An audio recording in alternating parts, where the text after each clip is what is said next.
Good morning. The hearing will come to order.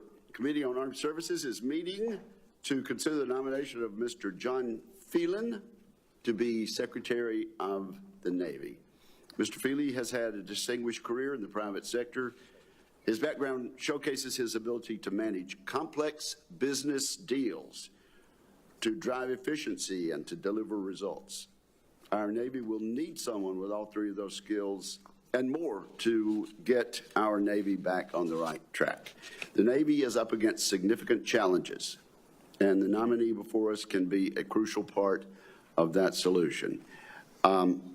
We also, my colleagues, need to be part of that solution. Congress, industry, and Navy leadership have all contributed to these problems. We must all work together to solve the issues facing us. We must begin by addressing the most urgent need, getting shipbuilding back on track. Our sailors have performed admirably in combat operations, but Navy leadership has been unable to grow the fleet, even as its budget has been increased. The Navy remains woefully short of the statutory requirement of 355 ships, the statutory requirement. Just about every major shipbuilding program is behind schedule, over budget, or irreparably off track. For years, we've seen significant delays. The failures are everywhere. Ford-class carriers, Virginia-class submarines, Constellation-class frigates, all are behind schedule. Every year, the Navy shipbuilding plan promises future growth. In reality, we've only watched as the fleet diminished. In December 2020, the shipbuilding plan said the Navy would grow to 315 ships by 2025. Here we are in 2025, and we have only 287 ships. It's clear that we have not gotten the job done. We have not gotten the job done. Together, we can work to fix that. We must stabilize shipbuilding programs, adopt commercial best practices, and incentivize the shipyards to address workforce and productivity issues in a collaborative rather than combative manner. And we can quickly inject innovation into naval procurement, particularly on unmanned ships. The story of naval maintenance is no better than the story of shipbuilding. Our maintenance performance is unimpressive across ship classes. For just one example, last year, multiple amphibious ships were unable to deploy on time. Instead, they sat in the yards waiting for repairs. Sailors have been trained on fewer than half the required maintenance tasks and only have enough time to accomplish 40% of required maintenance. The reduced quality of recruits exacerbates the situation. This chain of events raises costs and creates schedule challenges for ship repair yards down the line. Deployments increase and the number of older ships decreases, sending the Navy into a death spiral. I'm painting a dismal picture, but an accurate picture. The Navy struggles to man the fleet. The previous administration paid too much attention to demographic traits, which contributed to the Navy's failure to meet its recruiting goals. The Navy did eventually meet last year's recruiting targets, but only by lowering standards. Last year, nearly 20% of Navy recruits were considered Category 4. They tested below the 30th percentile on the military aptitude test, below the 30th percentile. Recruiting has improved significantly over the last few months, but the Navy must keep up this recruiting pace for the next 3 years to fill the estimated 20,000 vacancies on our ships today. Consistently deploying undermanned ships exhausts sailors and creates real operational risks, as the Navy knows all too well from its own accident investigations. The stakes are high. We face a threat environment more complex than any since World War II. Our naval forces must be ready to operate in highly contested environments, from the Western Pacific to the Atlantic and from the North Sea to the Red Sea and beyond. The Navy's role in our national security is more important than any moment since World War II. At exactly the worst time The service has been beset with scandals, poor management, and a lack of vision. I'm pleased with the nominee's track record. He has rescued companies in distress. Our Navy is certainly in distress and needs that same kind of leadership. So I look forward to hearing Mr. Phelan's views about how to fix shipbuilding, maintenance, and recruitment in the Navy.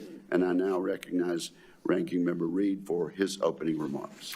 Well, thank you very much, Mr. Chairman. And Mr. Phelan, welcome. Congratulations on your nomination. And I'd also like to recognize your wife, Amy, and daughter, Mackenzie. Thank you for being here. Mr. Phelan, you've been nominated to be the Secretary of the Navy. If confirmed, you will lead the Department of the Navy at a consequential time. As Secretary, you will be responsible for recruiting, organizing, training, and equipping the force while establishing forward-looking policies and programs for the Department. The importance of the Joint Navy and Marine Corps mission has never been more clear.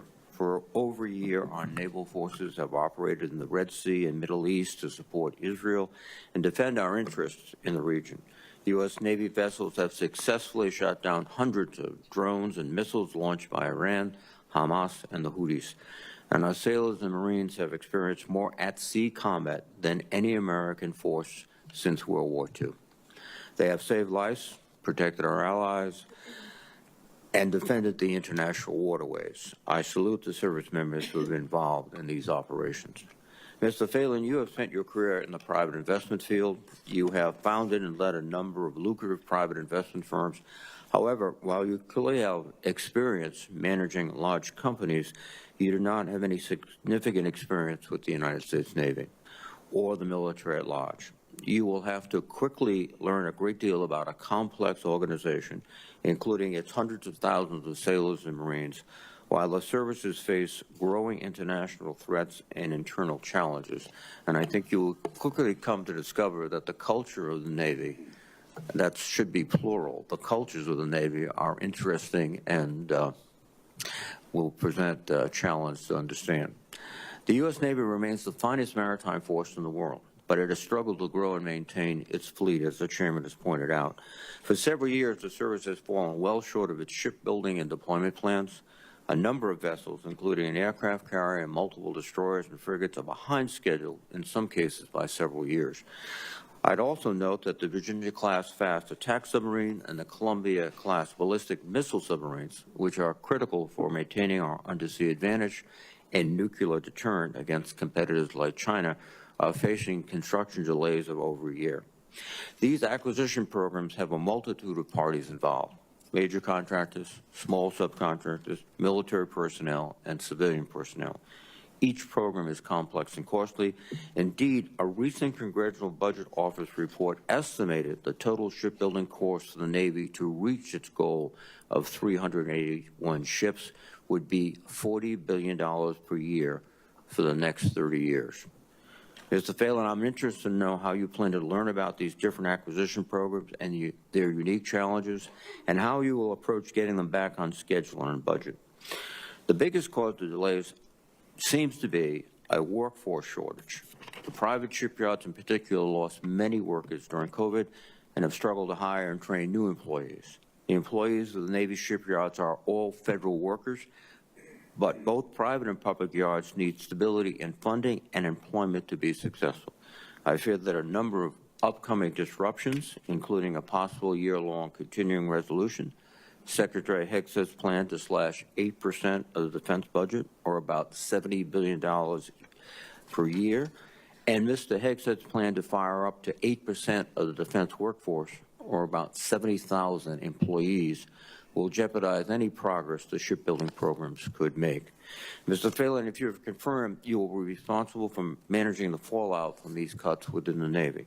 At a time when we face unprecedented threats from China and struggle to hire enough workers to meet our shipbuilding demands, you will need to find a way to balance these reductions against the Navy's increasing missions. I'm interested, obviously, if you have any thoughts on how you will accomplish these challenging missions. As Secretary of the Navy, you will also see the Marine Corps, while it is in the midst of a substantial transformation, with a focus on competition in the Indo-Pacific, The Marine Corps has been restructuring around expeditionary concepts that will provide a more flexible amphibious force that can support a broader naval fight once ashore. To achieve this, the Corps is prioritizing a number of modernization efforts, including long-range fires, enhanced air and missile defense, and improved ground and amphibious combat vehicles. These platforms should help equip the Marines with improved force protection, lethality, and mobility. I would note, however, that the Marine Corps is constrained in its ability to employ Marine expeditionary units because of the current limitations of the amphibious fleets. Ms. Phelan, you are facing momentous challenges that will require all your experience and skill, and thank you for your willingness to serve, and I look forward to your testimony. Thank you, Mr. Chairman. Mr. Phelan, do you still want this job? Just kidding. Actually, I've spot another highly successful entrepreneur there at the desk with you, Senator Scott, who I believe has some introductory words. Senator Scott, you're recognized. Thank you, Chairman Wicker, Ranking Member Reed, and members of the committee. First off, it's an honor to sit here by my good friend, Mr. John Phelan, to be the next Secretary of the Navy. I also like to recognize his wonderful wife, Amy, his daughter, Mackenzie, and cousin, Francisca, who are here in support of John, along with his friends. I've known John for a long time. He is a proven leader of exceptional ability, a great businessman, and an individual with unwavering integrity. Whatever he tells you he's going to do, it's going to happen.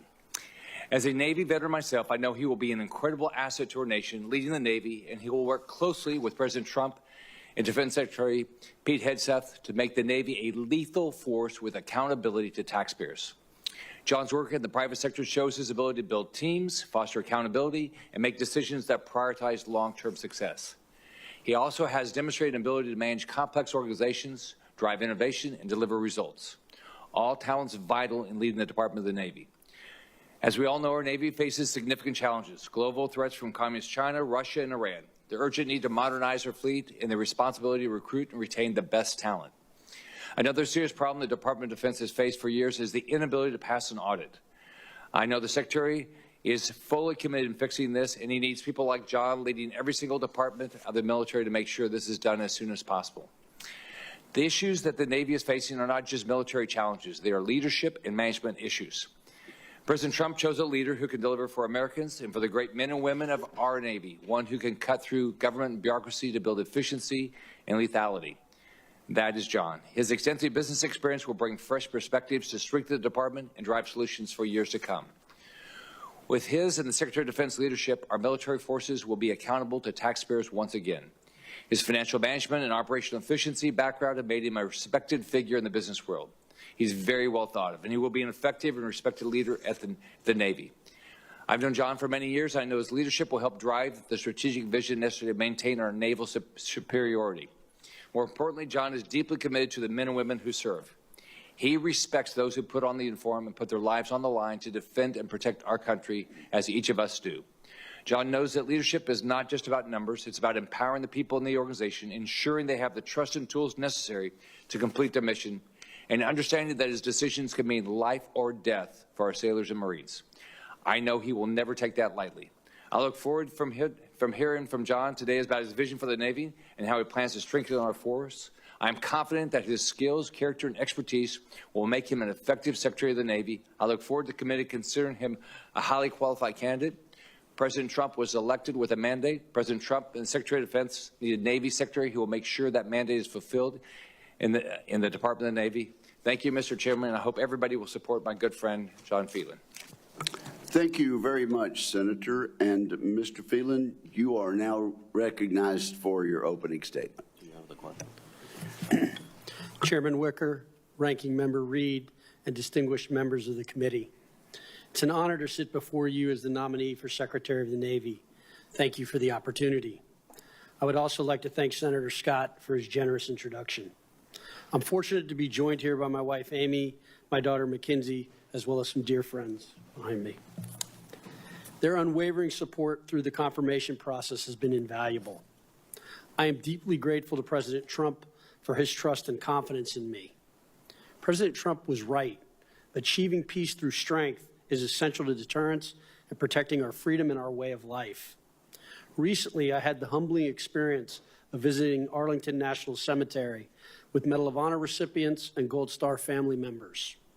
Standing among those thousands of crosses and reflecting on the magnitude of what these brave warriors accomplished, but most importantly sacrificed, remind me of a quote by the late Major Doug Zembeck, also known as the Lion of Fallujah. Never forget those that were killed, and never let rest those that killed them. If confirmed, I will use my business, military charitable work experience, and military charitable work experience to ensure that our Navy and Marine Corps are prepared to meet the moment. The U.S. Navy and Marine Corps remain the most formidable expeditionary force in the world, but the U.S. Navy is at a crossroads. Extended deployments, inadequate maintenance, huge cost overruns, delayed shipbuilding, failed audits, subpar housing, and sadly, record high suicide rates are systemic failures that have gone unaddressed for far too long. And frankly, this is unacceptable.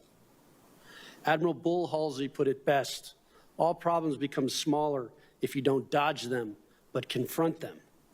If confirmed, that's exactly what I will do. The Department of the Navy's mission requires persistent global deployment across 72% of the Earth's surface and the airspace above it. If confirmed, my focus will be on three priorities: the health, welfare, and training of sailors and Marines, strengthening naval capabilities, particularly shipbuilding and the defense industrial base, and fostering an adaptive, accountable, and innovative warfighter culture. Senators, as you all know, people are our most precious resource, and their health and welfare must be our utmost priority. Recruiting and retention challenges have left critical positions unfilled, stretching our forces thin and reducing readiness. Ships lack full crews, deployments are extended, and the burden on sailors and their families increases. Recruitment and retention challenges demand a renewed focus on quality of life issues. If we are to attract and retain the best talent, the Navy needs to become a place where men and women see not just a job, but a future. Next, we must restore operational readiness. Today, we face a strategic inflection point. Adversaries, in particular China, are aggressively expanding their naval capabilities. Every shipbuilding delay, every maintenance backlog, and every inefficiency is an opening for our adversaries to challenge our dominance. We cannot allow that to happen. Naval innovation must also extend beyond hulls and keels. Strengthening relationships with the defense industrial base, incorporating lessons from recent conflicts, and integrating emerging technologies are essential to maintaining our competitive advantage. This requires more than just funding. It requires a relentless focus on execution, innovation, and accountability. As to culture, the Navy and the Marine Corps historically have embodied resilience, ingenuity, and adaptability. More than ever, we need to return to this ethos. I've analyzed thousands of organizations.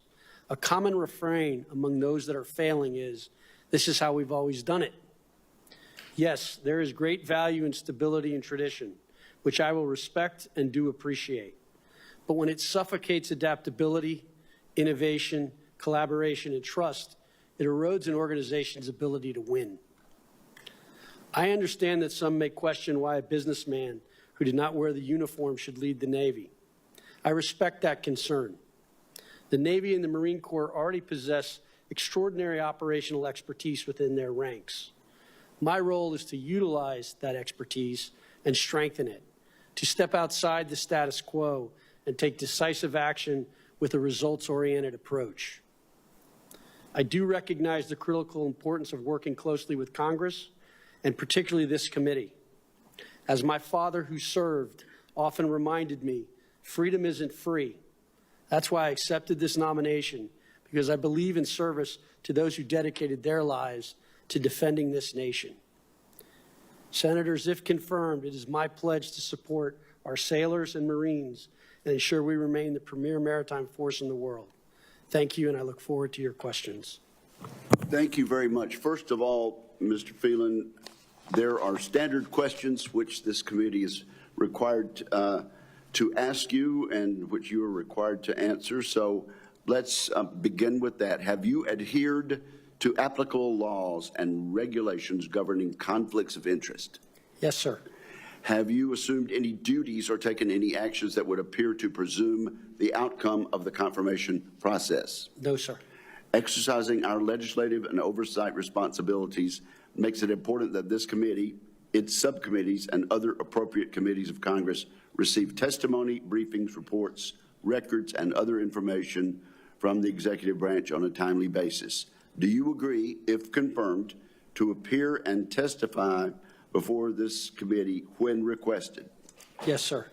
Do you agree to provide records, documents, and electronic communications in a timely manner when requested by this committee, its subcommittees, or other appropriate committees of Congress, and to consult with the requester regarding the basis for any good faith delay or denial in providing such records? Yes, I do. Will you ensure that your staff complies with deadlines established by this committee for the production of reports, records, and other information, including timely responding to hearing questions for the record?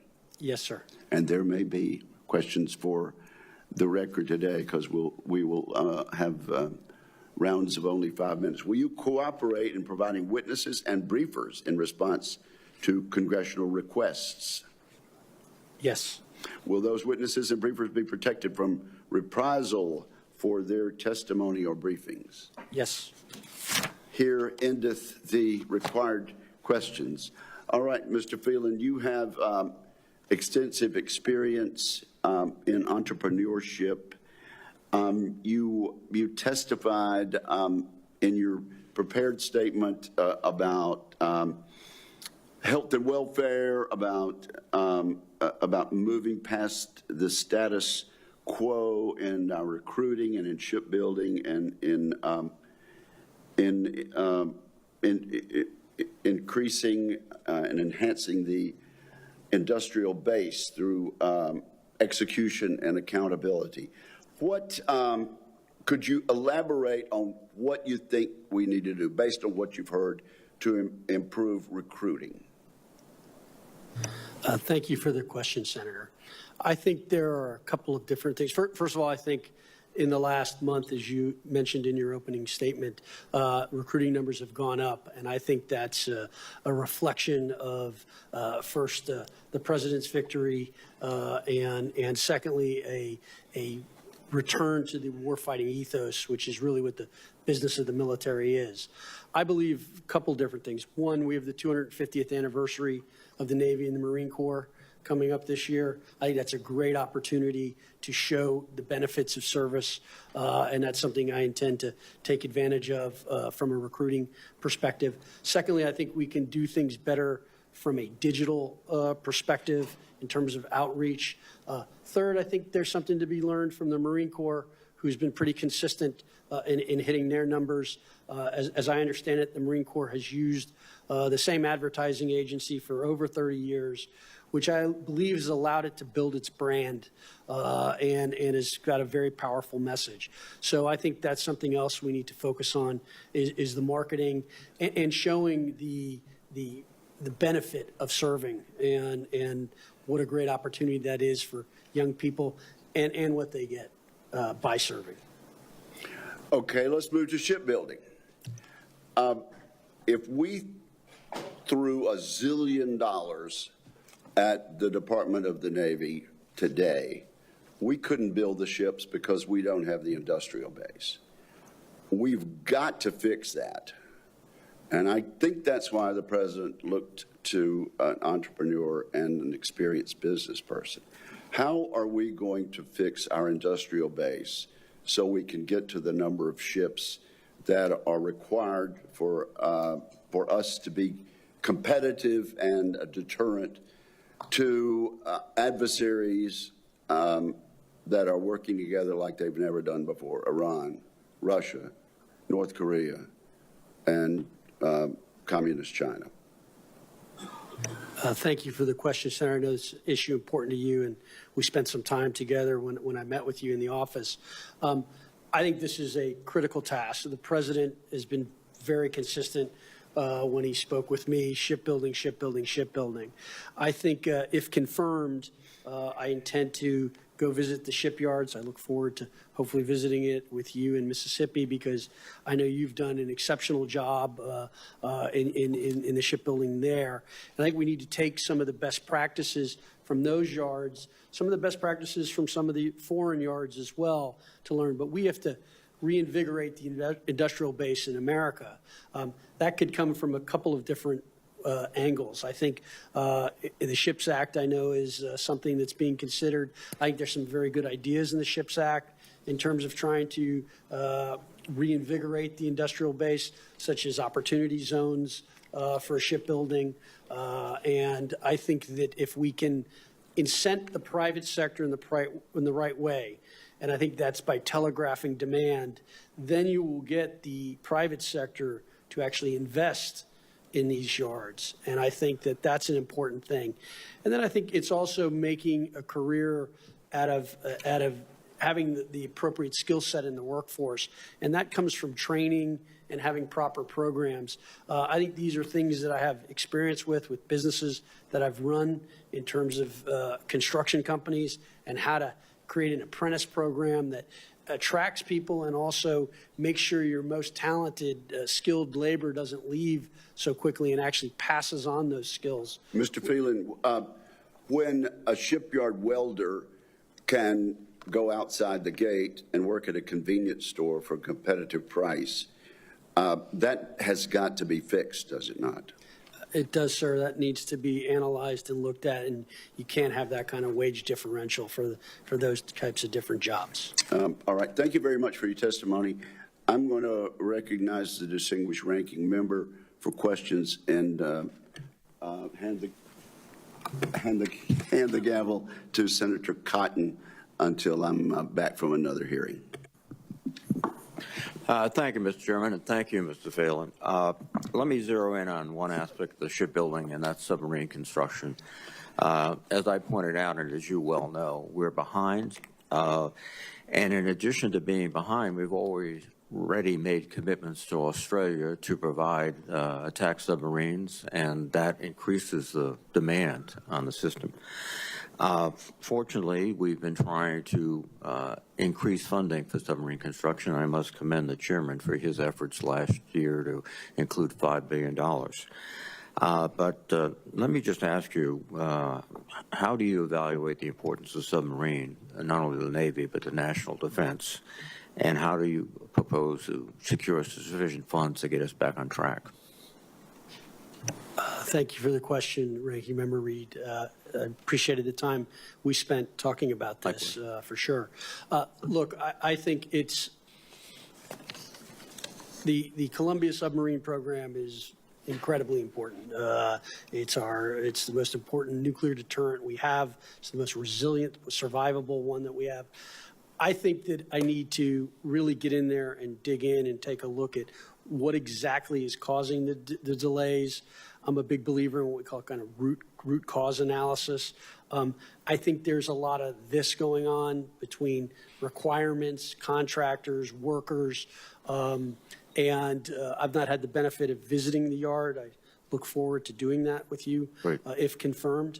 And I think that, it's a very complicated manufacturing process. I do think we need to analyze ways to create more competition for some of the components that are made in this sub, and potentially in sub making. And the question is, how do you do that? And that comes from incentives. That comes from working together with the private sector. And I think ultimately, at the end of the day, what you want to try to do is make it so that the private sector, you make the pie bigger, and so that they can have a smaller slice of a bigger pie.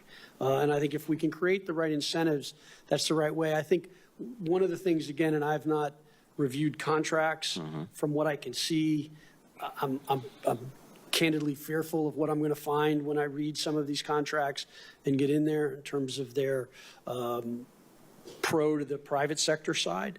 But we're going to need to go in there, take a look at them. If they need to be restructured, then we're going to have to do that. But we have to get back to more of a concept of shared risk. I think it's fine for the private sector to earn a profit. They should make a profit based on the risk that they're taking. And that's what we need to really get back to and look at. So if confirmed, Ranking Member Reed, this will be a top priority for us very quickly to get our arms around this and try to get this out. Well, thank you very much. And I think you recognize the invaluable role that the civilian workforce provides to the Navy and Marine Corps. Is that your view? Yes, sir. Well, it's interesting because the Department of Defense announced a few days ago that 5,400 probationary employees would be fired without any real analysis of the need. But more troubling is the declaration that there will be an eventual 5 to 8% reduction, which works out to about 70,000+ people. And I don't know if you're aware of this, but Section 129A of Title 10 requires that no federal civilian workforce employee can be fired unless the Secretary, quotes, I'm quoting now, unless the Secretary conducts an appropriate analysis of the impacts of such reductions on workload, military force structural lethality, readiness, operational effectiveness, stress on the military force, and fully burdened course. So the simple question is, do you intend to follow the law as you pursue these reductions? Thanks for the question, Senator. If confirmed, I will follow all laws, all lawful orders that we get. I am not privy to the actual cuts that have occurred. I've just read what's been in the paper as it relates to it. I do think the shipbuilding force is critical. I don't know if we have labor shortages. I suspect in certain yards we do. And, if confirmed, I will sit down with the Secretary of Defense and the President and very quickly talk about that, because I know that is a key priority for the President, is ensuring that our shipbuilding is done and taken care of. Frankly, finally, will you make available the documentation that the Department of Defense must have to justify these firings? I'm sorry, say that again, Senator. Would you commit to the committee to make available to us the documentation of all the criteria that I've listed in the statute so that we can confirm that such a review has been conducted? I will, Senator, I will follow all laws that exist. I assume you guys get that documentation. Thank you very much. Thank you. Senator Fisher. Thank you, Senator Cotton. It's nice to see you here today, Mr. Phelan, and welcome to your friends and family for being here with you. I appreciate you putting yourself forward to serve your country in this capacity.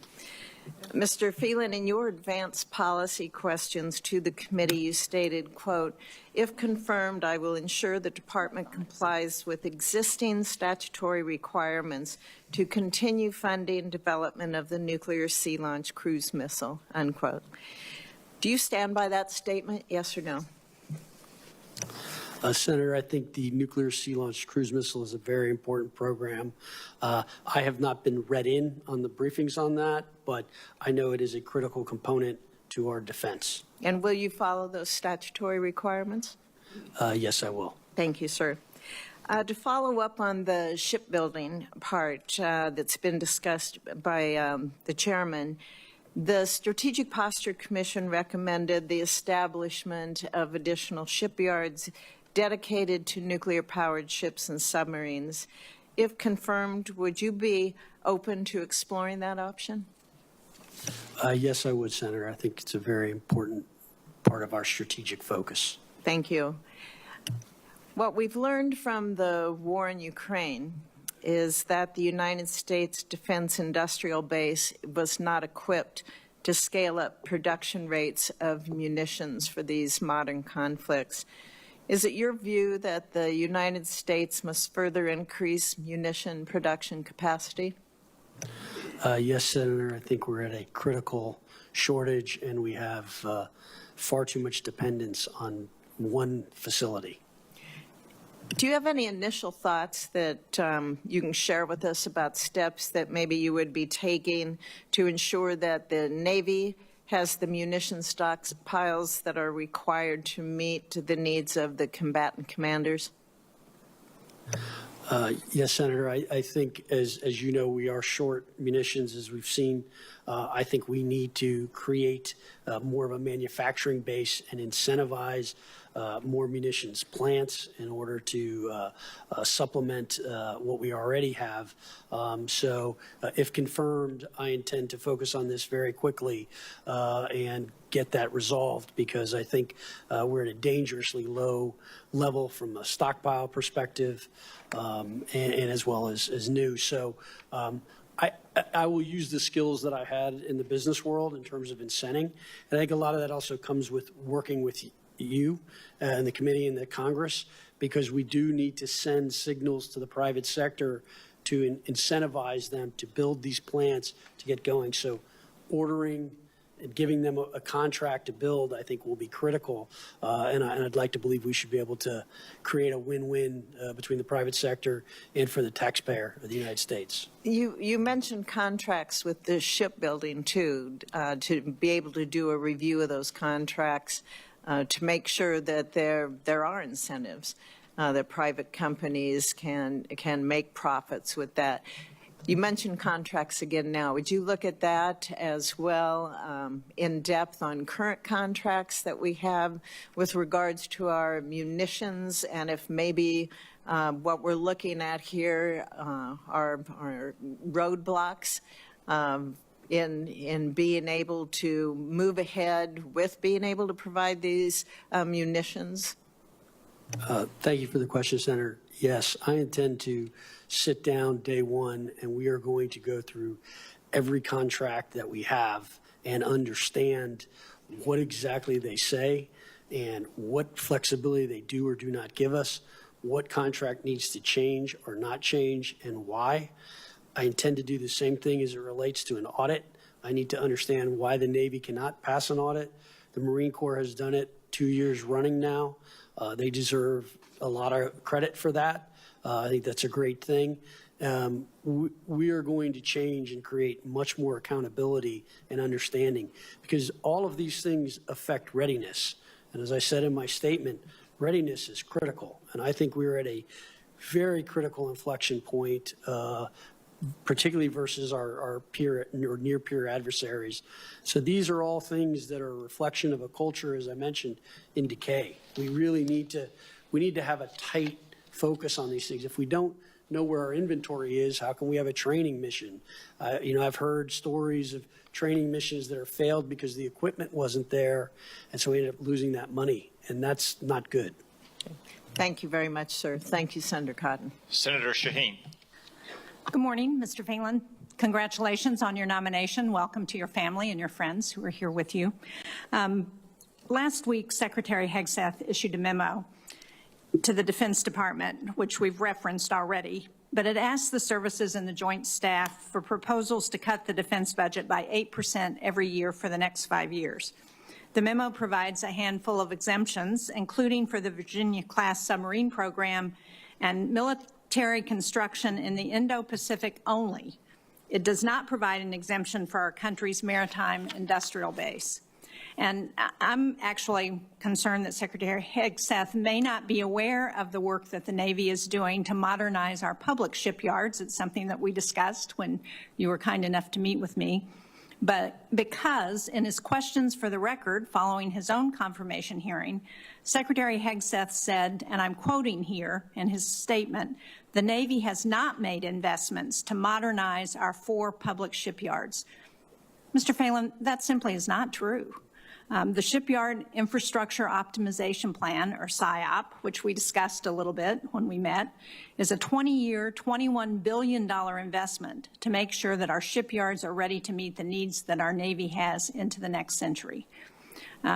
I think we discussed the Portsmouth Naval Shipyard, which we have an interest in New Hampshire. It sits between New Hampshire and Maine. It's our nation's longest-serving public shipyard. No, it's in Maine, Senator, just to be clear. But it has an address that's Portsmouth, New Hampshire. So I'm willing to share it with you, Senator King. It has the best record for on-time, on-budget maintenance and repair of our submarine force. So I appreciate your focus on operational readiness, but I'm trying to square how operational readiness comports with the 8% budget cuts that are going to affect our investment in our public shipyards. Thank you for the question, Senator Sheen, and I did appreciate the time with you, and it was enjoyable. What I would say to you is my understanding, again, and I've just read what is in the paper, is that there is, Secretary Hegseth has talked about this as a planning tool to kind of look at what would happen if we need to cut 8%. And that's my understanding, which I think is a useful exercise to go through, which is where would we cut if we need to cut? Now, my also understanding is it is to take money away from non-lethal activities and reallocate that capital to more lethal activities. Do I view the construction of our subs and ships as lethal activities? The answer is yes, because we need to have these ships and we need to get them out there quickly. Go ahead, sorry. Well, and as you know, our nuclear attack submarines are one of the advantages that we have over the Chinese. And as we're thinking about how do we stay competitive and stay ahead, it's very important that we ensure that we are able to maintain those subs and keep them operational. Yeah, that is critical, and I believe that both the Secretary of Defense and the President would agree with those statements. Our nuclear subs and attack subs are critical, and so whatever we need to do to get them out as fast as possible, on time, hopefully quicker than the delays that are currently being estimated, and hopefully with some budget savings, we should be able to do that. So I think that's very critical. I do look forward to visiting the shipyard in Maine and New Hampshire as well, and see what you're doing. And one of the things I want to see is, you know, that you guys are doing things on time. Why aren't other shipyards adopting this? What are the things that are not happening? And those are things we need to really start to do. Well, one of the things that's critical to ensuring that that work continues on time and on budget is making sure that we have the workforce that's required to do that maintenance. 2 weeks ago, Senator Collins and I sent a letter to Mr. Emmert, who is the acting Secretary of the Navy, pending your confirmation, asking him to work with the Office of Personnel Management to create an exception for shipyard employees that would protect them from mass layoffs. We've received no response from Mr. Emmert.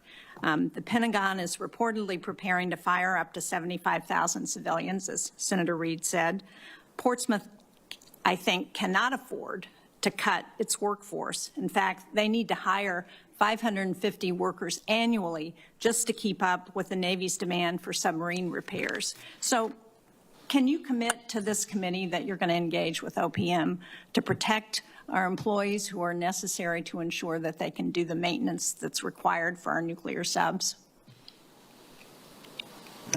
Senator, I commit to you that I will look into this and I will sit down with the Secretary of Defense and go through this issue and ensure that we have the workforce we need to complete the work we need on the ships and the subs and make sure we have that talent. Thank you. I look forward to hearing a report on that meeting. Thank you. Mr. Phelan, greetings. I want to continue along the line of questions that Senator Fisher had about munitions. You mentioned increasing capacity, building new facilities, and I think that's going to be important in some cases. However, there's also cases in which the Navy has consistently underfunded munitions production, and therefore we have excess capacity that isn't being fully used. That's the case, for instance, outside Camden in Arkansas, the Highland Industrial Park, where we build many of the munitions the Navy uses, like the Standard Missile 3 and the Standard Missile 6. What are your thoughts on fully funding those programs so we can get up to full capacity in the facilities that we have now for the Navy, for the other services, as well as for foreign partners?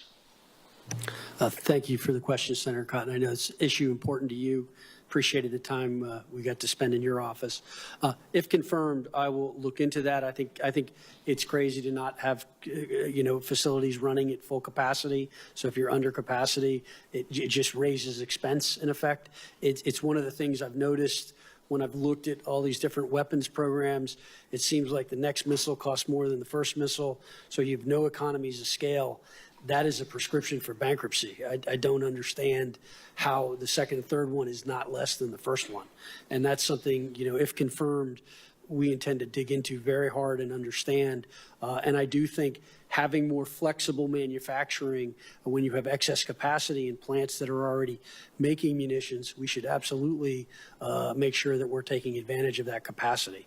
Thank you. I do agree. That's probably the quickest and easiest way to address some of these shortfalls. As I said, we're going to need more manufacturing capacity, but making sure that current lines that have excess capacity are fully used is probably the quickest way we can get there. And I can assure you that we have lots of people in South Arkansas who are eager to do that work.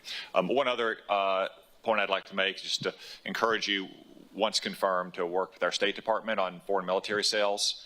That's another way to send the demand signal to our industry, not just our services, but our friends in Europe and the Middle East and East Asia, cutting through the red tape and allowing them to buy the weapons that we're providing here to provide for their common defense. If confirmed, I agree with you. Thank you. Senator Fisher also mentioned the sea-launched cruise missile, nuclear, also occasionally known as SLICM-N. I'm glad to hear you're committed to carrying out the law there. I think it's an important part of our deterrent. Another critical part of our deterrent is the Columbia-class submarine. It's one of the three legs of our nuclear triad. It's the most survivable leg because they're almost undetectable. That guarantees a second strike capability against Russia and against China in particular as China continues its breakneck nuclear buildup. Are you committed to continuing the Navy's highest priority on the Columbia-class submarine? Thank you for the question, Senator Cotton. Yes, the nuclear triad, and in particular the Columbia-class submarine, is critical to the triad and its deterrence, and we have to absolutely make sure we get that done. Thank you. I'm very glad to hear that. Some people up here in Congress need to hear it as well. The surface Navy has not been in a good place for a long time. I've made this case for many years now. 2 destroyers years ago were wrecked in the Pacific. The Bonhomme Richard caught fire. Commanders were found to be overburdened by administrative tasks and underfocused on warfighting. You had a friendly fire incident with the Gettysburg in the Red Sea in December of 24, and just recently a collision between the Truman and a merchant ship in the Suez Canal. I raised this for the last administration. It didn't seem like we made much progress on it. What are your thoughts on how we can get the surface Navy in particular back up to the standards of leadership and execution that the nation expects? Thank you for the question. I did read the study that you helped commission in 2021, and I think one of the captains mentioned compliance-centered warfare versus warfighter-centered warfare. This comes back to the kind of culture issues that I mentioned, which is I think that we've lost some of the adaptability, some of the accountability, some of making sure that people are doing their jobs and those who are being promoted are the right ones. And so I think there's also a lot of pressure on these captains and these commanders today because we're undermanned, and that puts pressure on the entire force, which is very difficult. So I think this comes back to recruiting. I think it comes back to retention. I think it's making sure that we promote the best. These people are operating huge assets that are very, very valuable. And so we need to make sure they have the skills and that they have the requisite capabilities around them to execute on this. So if confirmed, I will focus on this relentlessly, and I would hope that we would not have any more issues like that at all. Thank you. Senator King. Thank you, Mr. Chairman. I love your focus on maintenance. I have a half facetious but half serious suggestion. We should benchmark our availability of our ships against Maersk and Carnival Cruise Lines. If they had the low availability that we have, they'd been out of business a long time ago. And you understand that. When you have an enormous capital asset, it should be used. Every minute that it's not used is penalizing the taxpayers and also diminishing the effectiveness of the Navy. So I hope that you'll really focus on that and see, and I'd like to see the metrics over a period of years of time in dry dock versus availability. So I take it that that's going to be a significant focus of your work. Thank you for the question, Senator King, and I did enjoy our time together.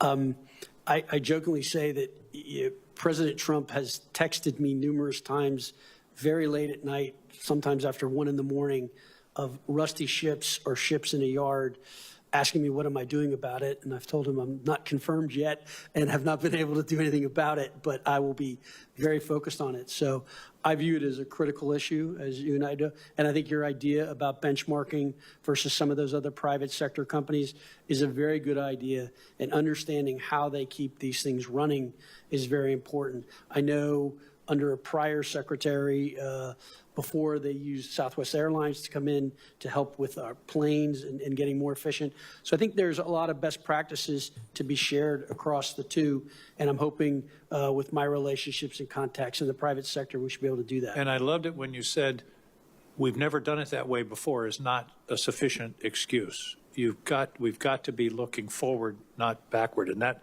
brings me to fighting the next war rather than the last war. There are two areas we have fallen behind in, and I believe have been very damaging to national security and our deterrent. One is directed energy. The other is hypersonics. For years, I've been asking admirals that have been sitting in your seat, you're in the GIUK gap of hypersonic missile is launched from Murmansk. It will hit your aircraft carrier in 12 minutes. What do you do? I've never had a good answer to that question.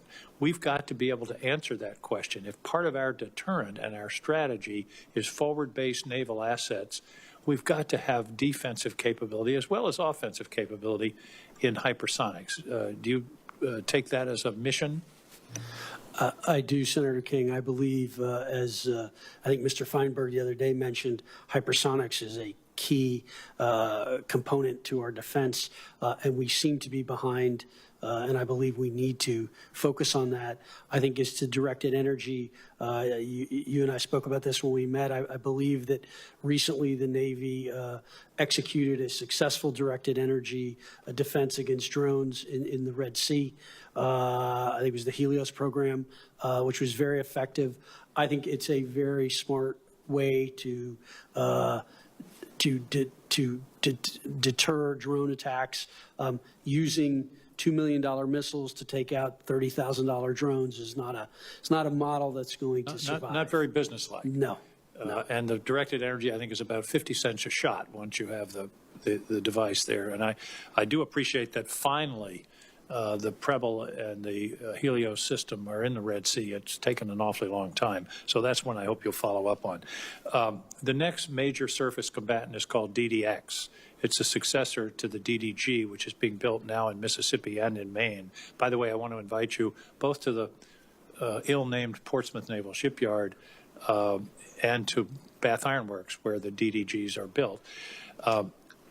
There was in our legislation, we talked about it fostering a collaborative relationship between the Navy and the two major shipyards that build DDGs on the DDX design, so that it's designed and is buildable.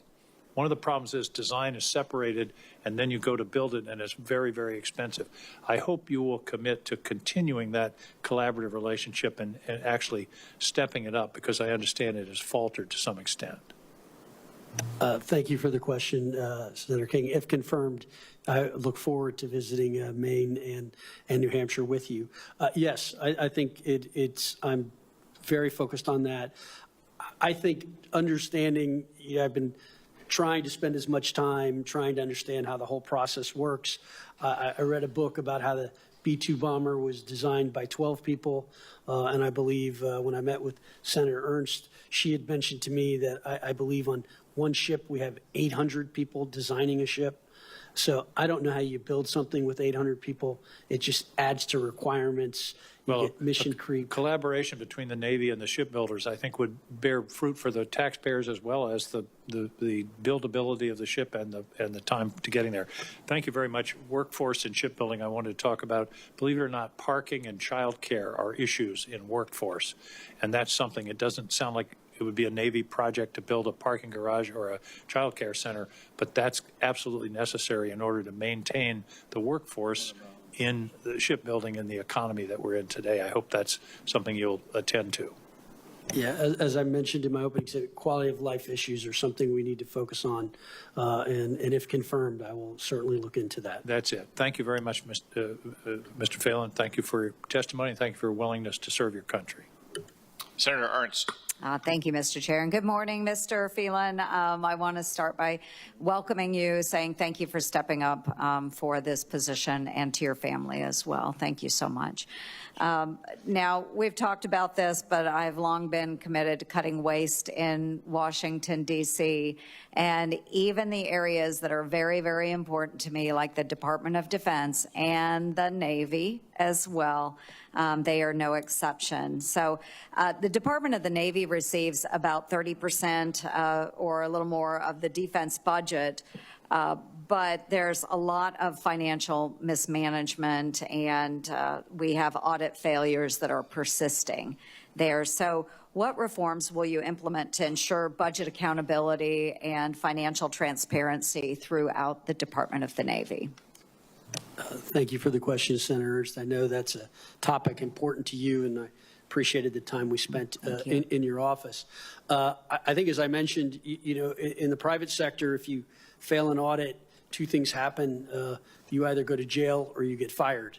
And so I think you need to fix it very fast. What I don't currently know, and I've gotten two different answers as I was getting kind of preparatory briefs, is some have said we have the systems in place to tell us where everything is, and others have told me we've got 3 more fleet commands to get done. So I don't know the answer. Okay. I will get the answer if confirmed and get to it very quickly. I think it's, you know, candidly, we should be embarrassed that we cannot pass these things and that we don't know where they are. That's important. And it's little things that you don't do that start to become big problems later. And so I suspect that financial sorts of management, financial discipline are just not viewed as that important throughout the Navy, and it's always that they'll get the money. And I think that just needs to change. That's a culture change. That's a shift. I think we need to be more transparent, more communicative, and if confirmed, I will sit down and very quickly we will get our arms around when we will get this done. I know that Congress and the committees authorized us to meet an audit by 2028. My question is if we have all these systems in, why can't it happen this year? I've not gotten that answer, but I promise you I will, and you will hear directly from me and straight from me if we can't get there and the reasons why. And I will endeavor to get those fixed as quick as possible. I appreciate that. And I just want to take a moment and get on my soapbox about being very wise about some of our acquisitions. We've talked about the acquisitions process, but I want to remind everybody that we all need to participate in exercising a little more thoughtfulness when it comes to our taxpayer dollars. The Navy procured a number of littoral combat ships years ago when I was first coming into the United States Senate. The Navy didn't want them, the Navy didn't need them, and yet the primes, the Congress, everybody said you're going to have them. So we ran into a number of issues with those. Many of them they're just unusable. So they have been mothballed already. We spent billions and billions and billions of dollars on ships we didn't need, can't survive. What a waste. That money could have been poured into other systems that we're talking about today. But I also want to remind you that we need to think about the future fight. It's not necessarily all about the aircraft carriers and the destroyers. There are a lot of ways we can do intelligence gathering and using other platforms, autonomous vehicles, and we need to think about technology as we move forward too.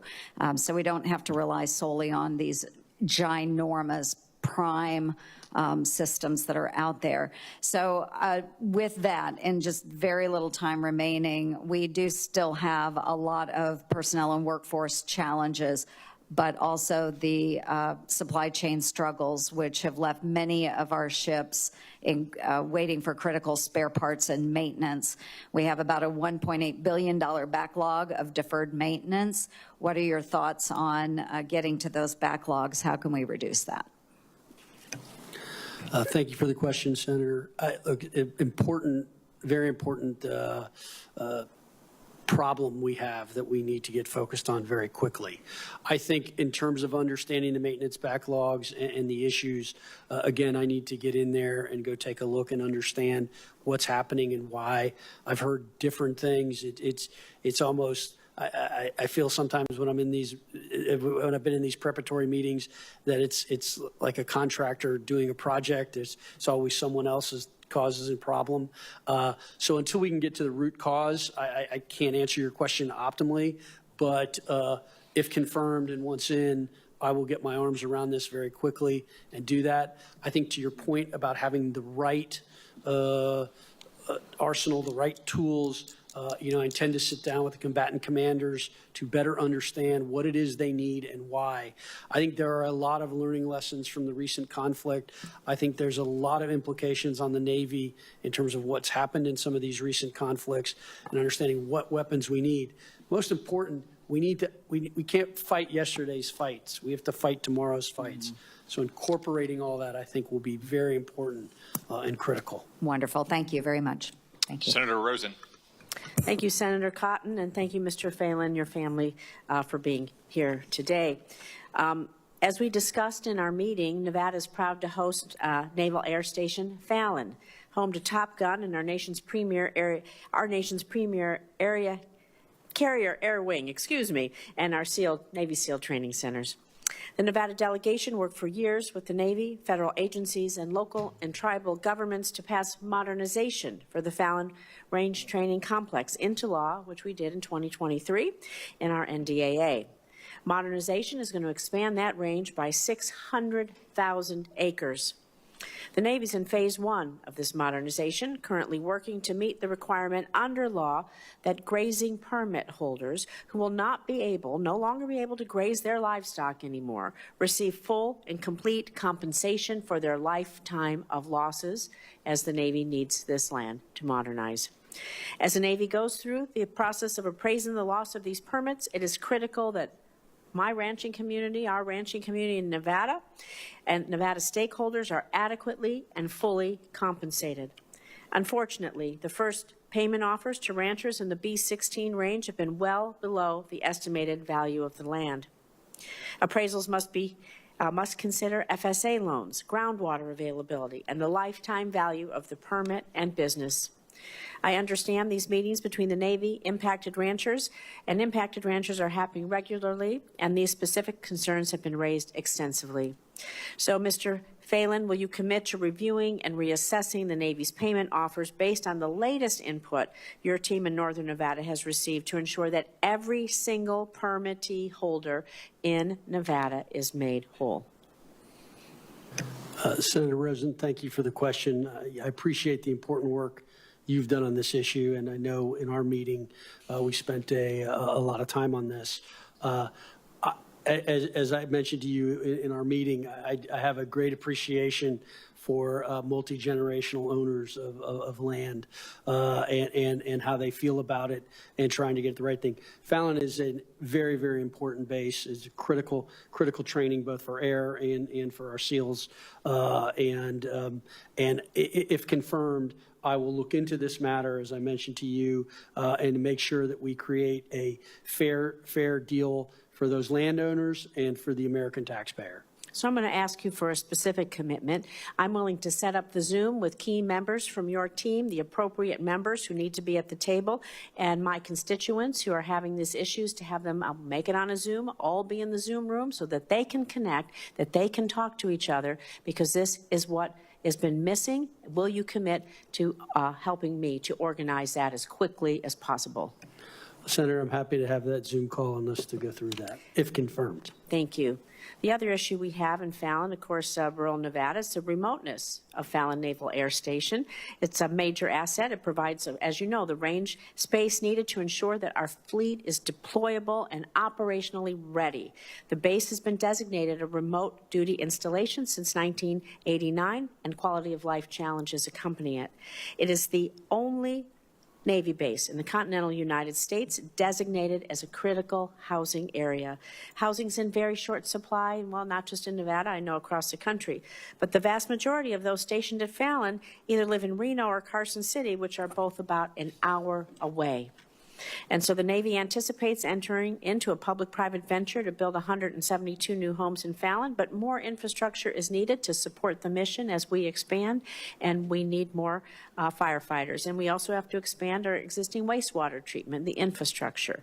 So given the importance of the mission at Fallon, combined with the Fallon Range Training Complex, FRTC, the modernization, the base is expected to grow by 35%. Further critical services, child care, medical care, all of these things are really needed. So if confirmed, will you meet with stakeholders so we can continue to grow Fallon and be sure that the services are there for everyone who works there? Senator, thank you for the question. I know this is, again, a very important topic to you. If confirmed, I intend to look into this. I know the housing shortage is real there, and we need to focus on it. And I look forward to getting the stakeholders together to study this issue and try to get to an optimal outcome.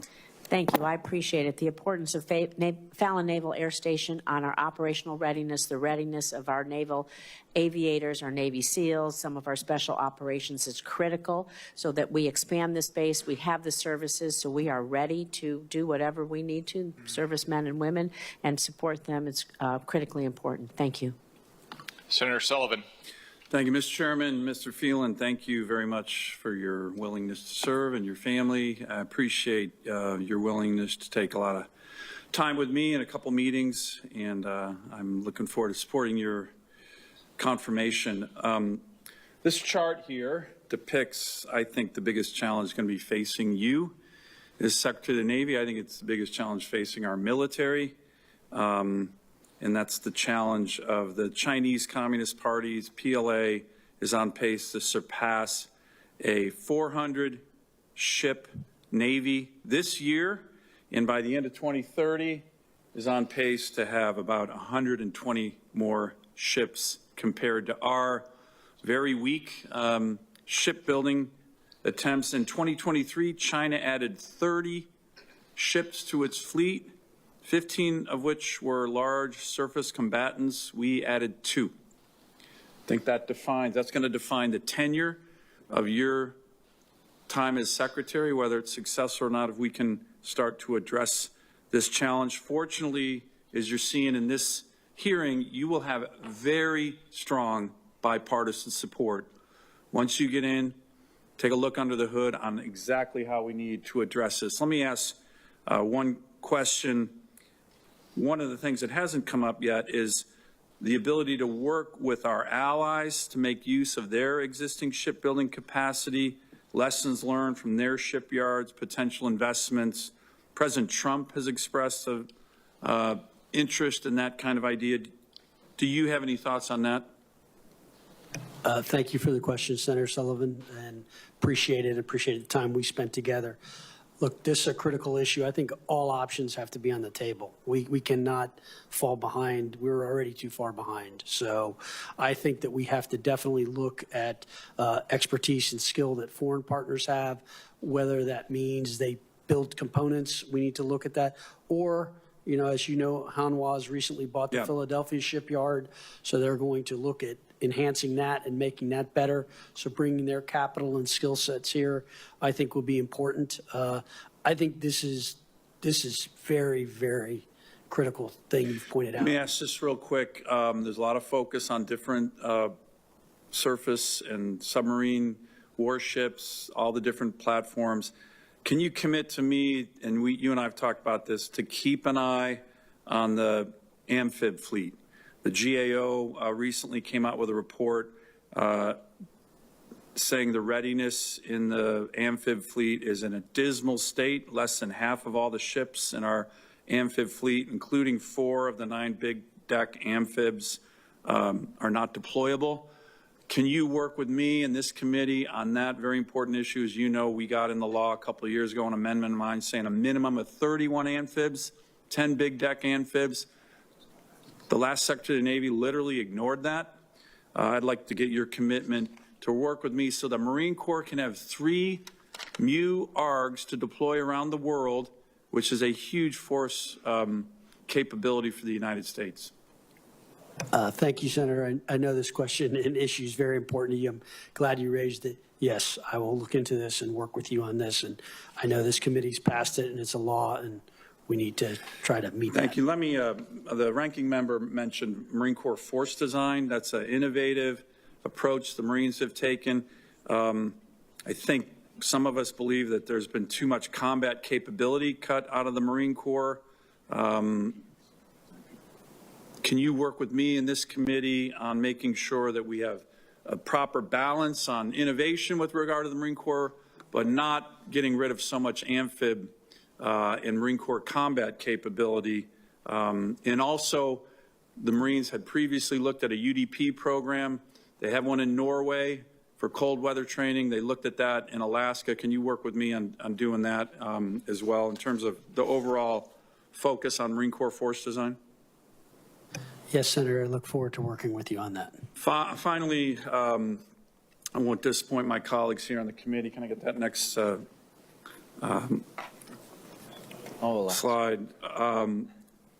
Mr. Phelan, I want to make sure you get a commitment to come to Alaska with me and see the great military up there. Not a lot of Navy and Marines, but a lot of Air Force and Army. Can I get your commitment?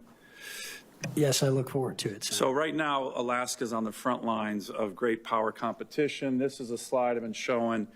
The Russians, the Chinese are doing bear bomber runs, naval joint task forces, strategic bomber task forces in our ADAs, in our EEZ. I mean, we're getting this. We had 2 Russian bear bomber runs just 2 weeks ago in 48 hours. The ability to address this is challenged by our infrastructure there, both naval and aviation. The NORTHCOM commander and INDOPACOM commander, in response to this, which they say are going to continue, recently said they believe that this very strategic Navy base out here, Adak, Alaska, sub-base, surface warship base, and a naval aviation base with huge fuel storage should be reopened to help address this increasing threat to our northern territory. Can I get your commitment to work with me on that? Yes, Senator, I know it's an important issue, and I think it's worth looking at, and I intend to work with you on it and also talk with the combatant commanders and particularly Admiral Paparo on this if confirmed, and look forward to learning more about it. Thank you. Thank you, Mr. Chairman. Mr. Chairman, I wanted to correct the record. I misspoke earlier. The USS Preble is not in the Red Sea. It's in Japan. It should be in the Red Sea, but it's in Japan. Thank you. Senator Peters. Thank you, Senator Scott. Mr. Phelan, congratulations on your nomination to serve as the Secretary of the Navy, and I'm certainly happy that we were able to meet before this hearing and discuss a few of my concerns and focus areas for the Navy, and I certainly enjoyed learning about your priorities as well moving forward. During our meeting, we discussed, if you recall, at length, contracting delays, skilled personnel shortages, and overspending related to shipbuilding. And as you know, the Constellation-class frigate contract was awarded in 2020 during President Trump's first term.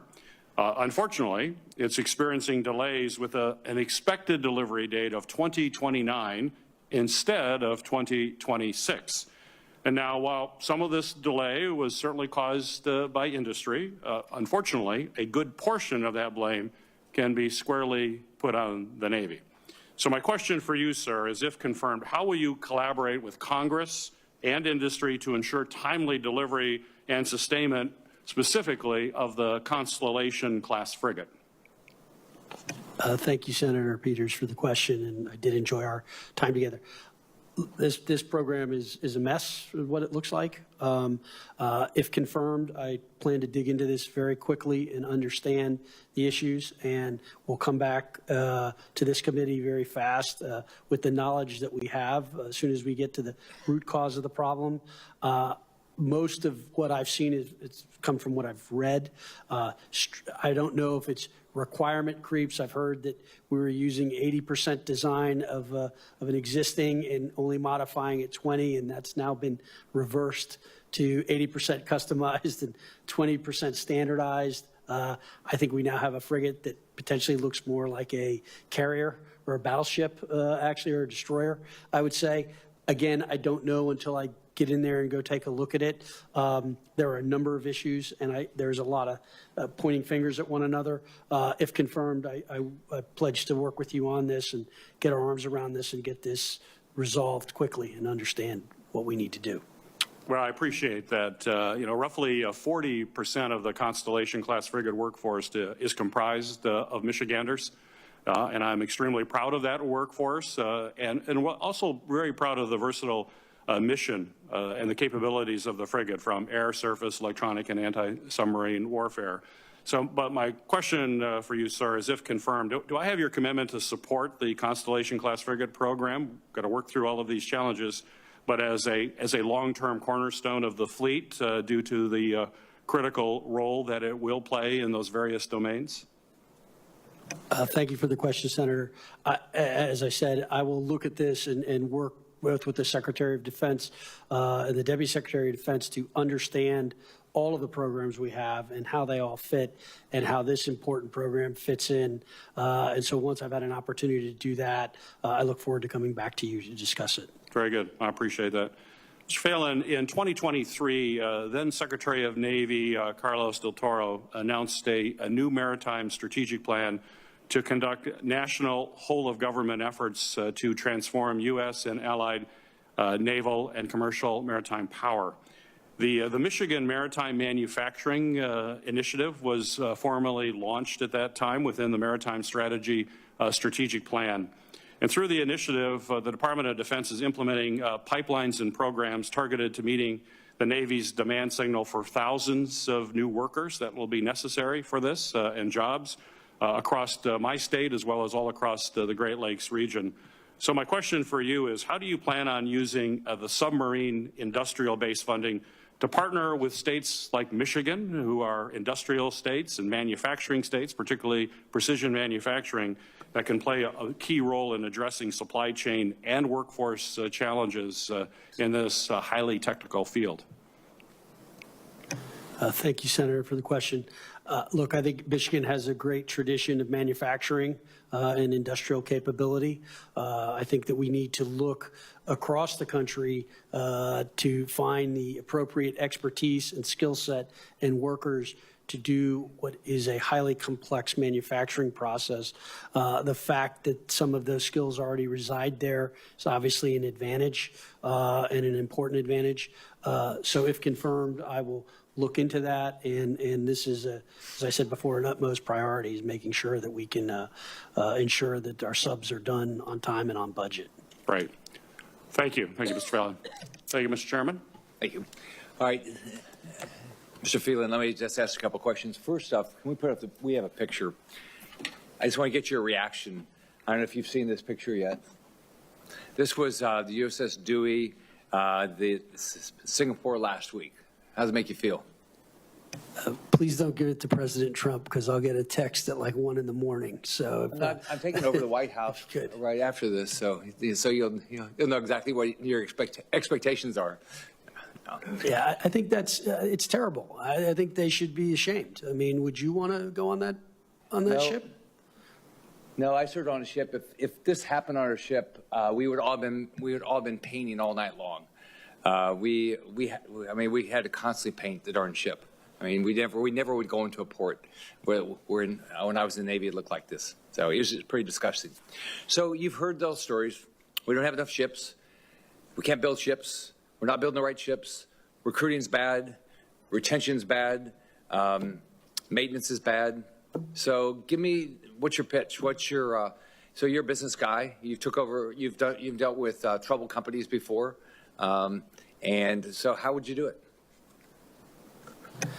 Thanks for the question. Look, it's very complicated because this is a huge organization that's very complex with a lot of tradition in it. I think at the end of the day, I have to work with the key senior leadership and set the vision and the tone for what we are going to try to accomplish. And I'm hopeful that a large majority of that leadership is on board with that vision and that tone and what we're going to try to do. And if they're not, then they should reconsider staying on ultimately. I need them and they're going to need me. And so we need to work together in order to try to turn this around. I think we're at as I said, a critical inflection point. I take our adversaries at their word. These are very strong people who are going to try to take on our dominance and try to supplant the United States. And I think we're at a much more critical time than most people recognize. And so I think we need to fix the Navy. I think it was Ronald Reagan who said the only thing more expensive than a Navy is not having a good Navy. And I believe that's actually right. So I think it's basically setting the proper vision, setting the proper benchmarks, key performance indicators, and then creating the appropriate feedback loops to make sure we're getting those done and having the right team to do it. And we've done this before with many companies. Again, this is a complicated one with big tradition. Some of those traditions need to be respected. Some of them need to be questioned, and we need to modernize. And so that's what I'd hope I'd bring to the table is more of a partnership approach, but with a shared vision and purpose. So were any of your companies like this? I've dealt not with the company this size, but I've dealt with companies that had a lot of complications and that needed to be changed quickly. All right. Thank you. Senator Warren. Thank you very much, Mr. Chairman. So congratulations on your nomination, Mr. Phelan. Let's talk about efficiency at the Defense Department. Last year, the Navy asked for $260 billion to buy everything from ships to night vision goggles. One reason it costs so much, big defense contractors slip restrictions into their contracts that deny sailors access to technical data they need to maintain or repair equipment, even equipment that the Navy owns. So I want to give you an example. The Navy's littoral combat ships are designed to operate close to shore, to hunt mines, and to sink submarines. But this ship has been bogged down with maintenance issues, and when something breaks, sailors are not allowed to make repairs themselves because Lockheed Martin and General Dynamics don't let them have access to the necessary data and materials. So what does the Navy do? The Navy has to fly contractors out to these ships, which ProPublica found, quote, adds millions of dollars in travel costs and often delays missions. So, Mr. Phelan, these kinds of extra costs and delays to fly contractors to the Pacific to fix minor repairs, are they an efficient use of taxpayer dollars? Does not sound like it to me, Senator. I'm glad to hear that. Let me give you another example. The Government Accountability Office found that fuel tank level indicators were improperly calibrated on the USS Fort Lauderdale, built by Huntington Ingalls. Now, it seems like an easy fix, right? You just go in and recalibrate these things. The Navy's technicians were denied the information they needed to do that. So every time they had to recalibrate the indicators, the Navy had to fly out one of the contractor's technicians. Mr. Phelan, does this sound like does not being able to maintain and important ship parts put the Navy's readiness at risk? It sounds like it, Senator, and I think, as I mentioned earlier, these contracts are something that really need to be reviewed and better understood. And I think that if confirmed, that's something I intend to do, is focus on that. And I appreciate that, Mr. Phelan, but I want to see more than just reviewed here. Sailors need to be able to rely on their equipment, and that means being able to maintain their own equipment. But from fiber optic navigation lights to cranes that deploy search and rescue boats, sailors do not have the right to repair their own equipment thanks to defense contractors who want to squeeze more money out of the military. Many people on this committee, both sides, Democrats and Republicans, understand the risk here. Chairman Wicker released a report last year showing DOD, quote, consistently underperforms in procuring data rights, and pointed to the lack of technical data as a factor that, quote, inevitably leads to reduced training and readiness. Mr. Phelan, can we count on you to advance the Navy's right to repair its own equipment? Thank you for the question, Senator. I know this is an issue very important to you. As I said, it is something that I intend to study and look at, and what I'd commit to you is let me come back to you and look at this and understand it, because it is a complicated issue. I'm in agreement with a lot of the examples you've given do not make sense to me, but I am not up to speed enough yet to give you that answer, but I will come back and see you and commit to that and look at this. And I appreciate that, but I just want to say right now, this makes me uneasy because there is so much pressure to continue to let these defense contractors take advantage of our service members who we waste taxpayer dollars, we delay missions, we actually put people at risk because we're not permitting basic right to repair. Technical data needs to be a must-have in acquisition contracts for the Navy. My service members' Right to Repair Act would make sure that the Navy and every other part of our military have fair access to the data rights and to the other materials that service members need to be able to repair their own equipment and keep themselves safe. Military right to repair has bipartisan support here in the Senate. I want to work with the administration. I want to work with my colleagues, and I want to work with you. We owe it to our taxpayers, and we owe it to the men and women in the field to get this straightened out. What's happening right now is fundamentally wrong, and we can put a stop to it. I apologize for going over, Mr. Chair. Thank you very much, Senator. And Senator Banks is next. Thank you, Mr. Chairman, and congratulations, Mr. Phelan. You have been nominated to my dream job, the Secretary of the Navy, and I don't think in my lifetime it's ever been more important that we have a leader like you to make the Navy great again, make it strong again. It's especially important to me because I wore the uniform and served as a Navy Reserve officer for 10 years, and I wanted to ask you from the outset, have you thought a lot about the importance of the reserves and making sure that the Navy Reserves remains a strong component of the United States Navy? Have you given a lot of thought to that and how important it is and what you can do to strengthen it and make it even better? Thank you, Senator Banks, for the question. I know it's an important issue to you, and I enjoyed spending time with you in your office. I think the reserves are something we need to really look at and strengthen and make better. I think it's kind of, what I've heard, again, not in there, it's that the reserves are kind of an afterthought a little bit today in today's Navy, and that's a mistake. And I think you've seen reserve forces used with great efficacy in the Marines and in some of the other service branches.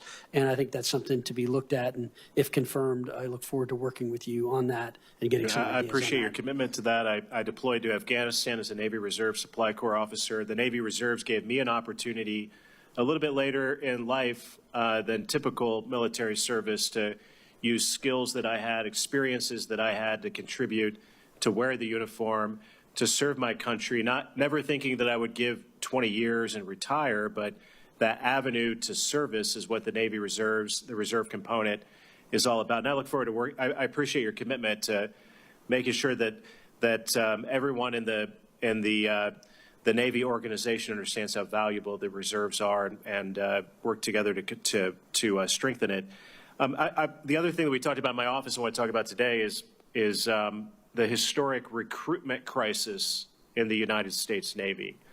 In the over 50 years of an all-volunteer force, the Navy's missed the mark year after year under the last administration. The last administration had to lower standards to meet their recruitment goals. And I wonder if you thought about that. I mean, how can we get standards back to where they need to be to find the best and the brightest, the young leaders, whether enlisted or in the officer corps, to fix the recruitment crisis of the United States Navy? Thank you for the question, Senator. Look, I think it's critical that we have standards that are high and that we have people who can meet those standards. The business is warfighting, and there's no margin for error in that. So you need the most capable and best people, and we need to have high standards to meet that. I think that there are some things to learn from some of the other services in terms of what they've done recruiting-wise. I think the Marines in particular have done a very effective job at it. What I understand is the Marines put some of their best leadership into the recruiting role, and that's one of the reasons why they do so well with it. So I'm going to try to adapt some of the best practices we get from other services and from my business experience in how to attract and retain talent. A lot of it is making sure that you know, whatever the job may be, that you kind of have the appropriate skill sets mapped out, and then you try to hire that person. And I think that's really an important thing. And I think one of the important things, what I've learned in business, is you always wanted to hire the person for tomorrow, not for today. And what happens to a lot of organizations is you hire for that immediate need, and then that person can't grow to that job. You know, in this business, we need to be hiring the Mr. and Mrs. Tomorrows to make sure that they can compete and do. So recruiting will be a major focus for us. Yeah, your business background, what you bring to the table, I think can go a long way to helping improve that process. I mean, the great news is that the day President Trump was elected on election day, we saw an immediate bump in recruitment in all of the branches. I mean, it's remarkable, but it just goes to show that when we tell the young men and women all over this country that America is worth fighting for, that wearing the uniform is indeed the greatest honor that you can have, then those recruitment numbers will go up. And I think you're the man for the job to help us get that done. I appreciate you serving our country in a big way in the United States Navy. I look forward to working with you. You have my full support. Mr. Chairman, I yield back. Thank you, Senator Banks. Senator Blumenthal. Thank you, Mr. Chairman. Thank you for your willingness to serve, Mr. Phelan. I think you're very familiar with the firings that have taken place in the Defense Department already, the firings of some of the top military leaders, apparently based purely on an issue of political loyalty, not loyalty to the Constitution. Some of our most distinguished and dedicated leaders, including the Chairman of the Joint Chiefs of Staff, the Chief of Staff of the Navy, Lisa Franchetti. Have you spoken to her? I have not, Senator. Do you plan to do so? If confirmed, Senator, I'm happy to hear her views and understand her perspectives on things. She obviously did that. I was not privy to the releases of those people. You'd agree with me that she is a dedicated officer with an extraordinarily distinguished record of contributing to our country. Yes. In addition, the administration appears to be undertaking a first wave, part of a purge, an 8% slash to both the budget and defense workforce. I view it as a breathtaking act of disrespect. The administration has branded these positions as non-mission critical, and I don't know whether you're familiar with a memo on the fiscal year 2026 President's budget relook that reveals the staggering implications of these decisions. Within its pages, somewhat buried, is a list of proposed reductions amounting to an 8% decimation of the existing FY26 budget estimate submission. It's a cut of $70 billion from the $876 billion defense budget. And to put it in perspective, the Pentagon spent only $100 million on DEI initiatives and approximately $600 million on climate-related program. So combined, these expenditures are only about 0.1% of the defense budget, and yet there is this huge slashing cut plan that will cause 72,000 personnel to be cast aside, along with spending cuts of upwards of $70 billion. Do you support those kind of cuts?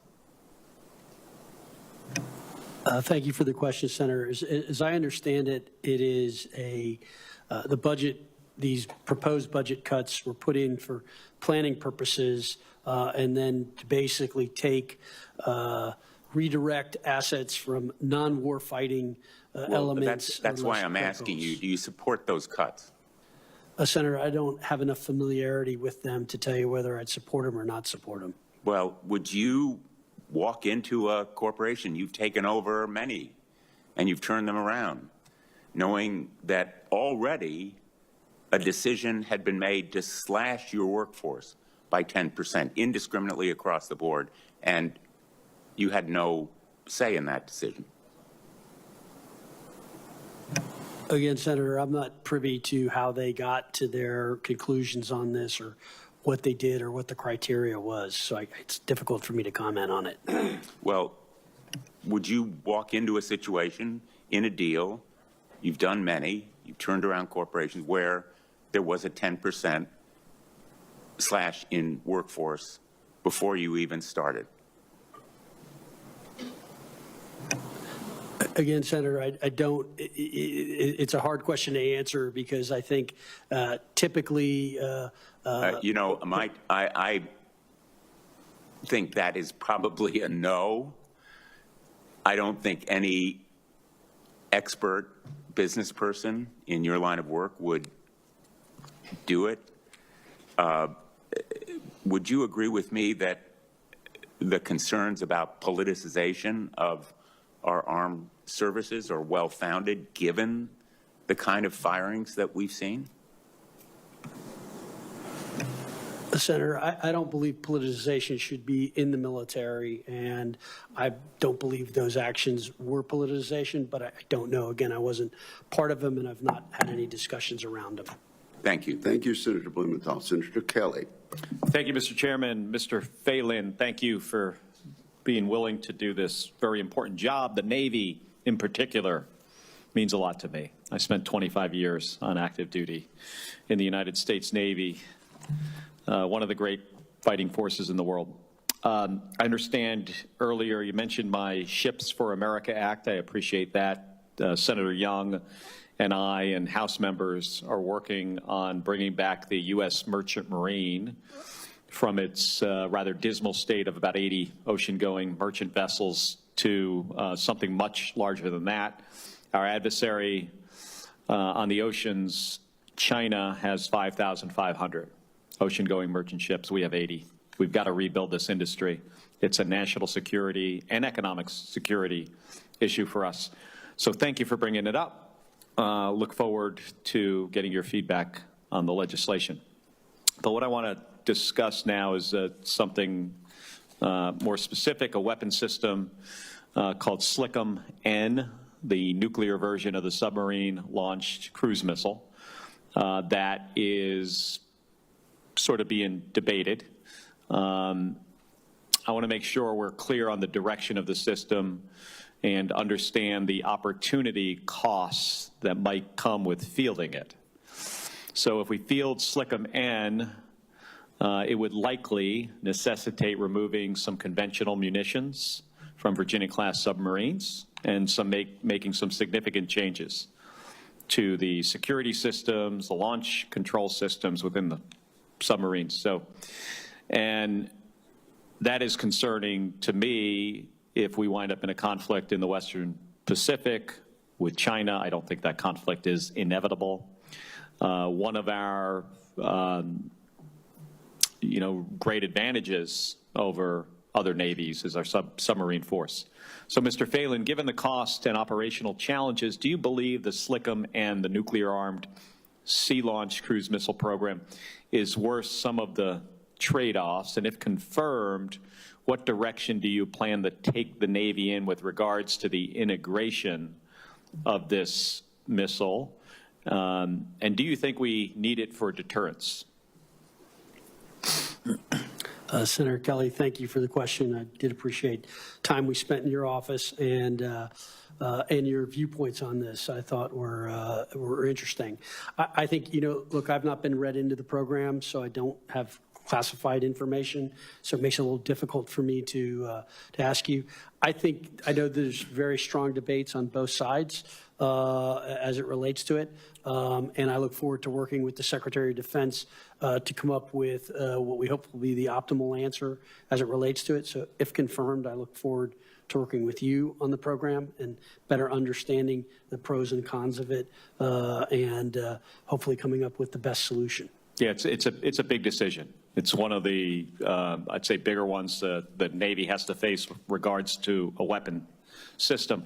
Another decision that's going to have to be made here at some point is whether to move forward with the development of FAXX. So this is the Navy's version of NGAD, the Next Generation Air Dominance Fighter. We need an asymmetric capability.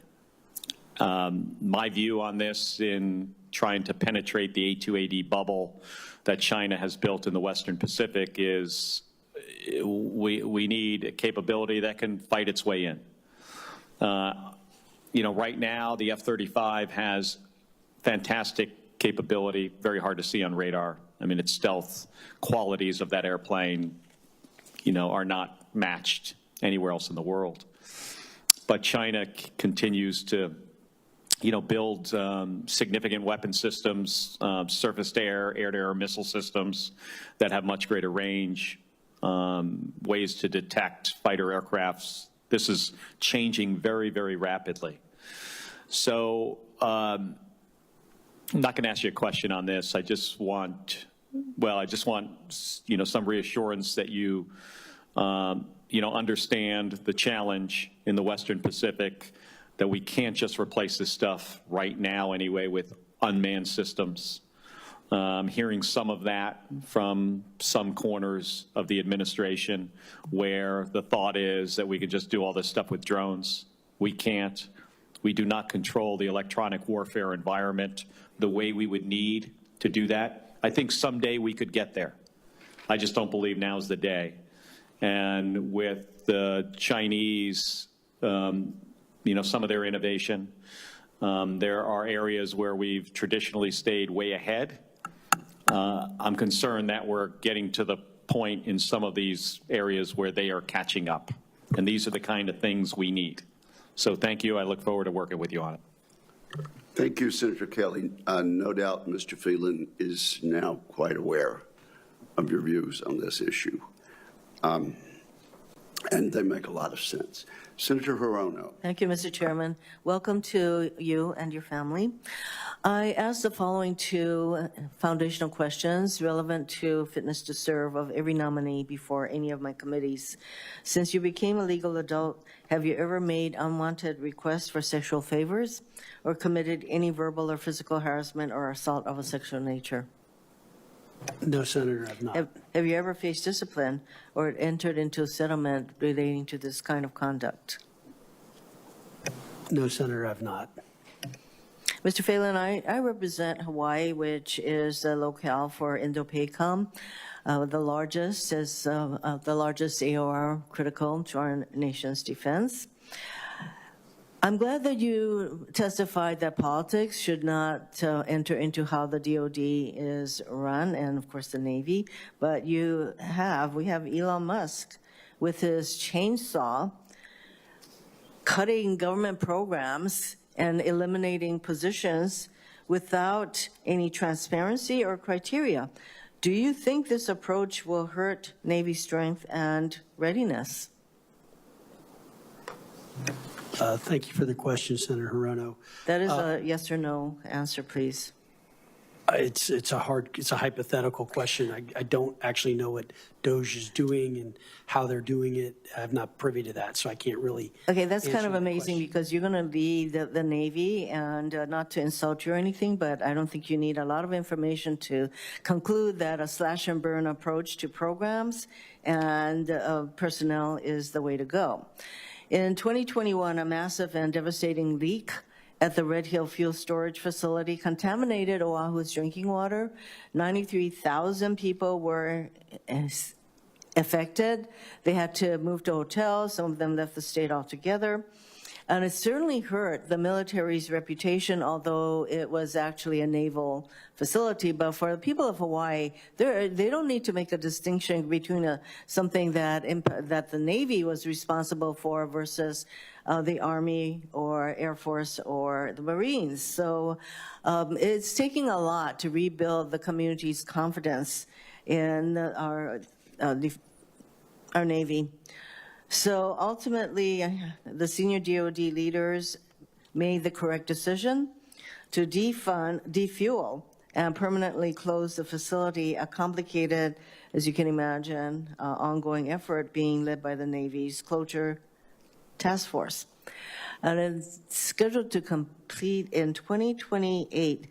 I would like to get your commitment to see through the completion of the transparent closure of Red Hill, which involves not only providing the adequate resources and manpower, but also close collaboration with the state government officials and the Hawaiian community to restore trust and faith in the military. Thank you, Senator. I know this is an issue very important to you. I'm committed to a full review of the issues at Red Hill as related to the people of Oahu and Pearl Harbor, and I'm committed to the Navy fixing the issues that the Navy is responsible for. I think seeing this project or seeing this issue through is going to be one of the major ways that you are going to be able to restore faith. The Navy is currently building a critical new dry dock at Pearl Harbor to support Virginia-class attack submarine maintenance.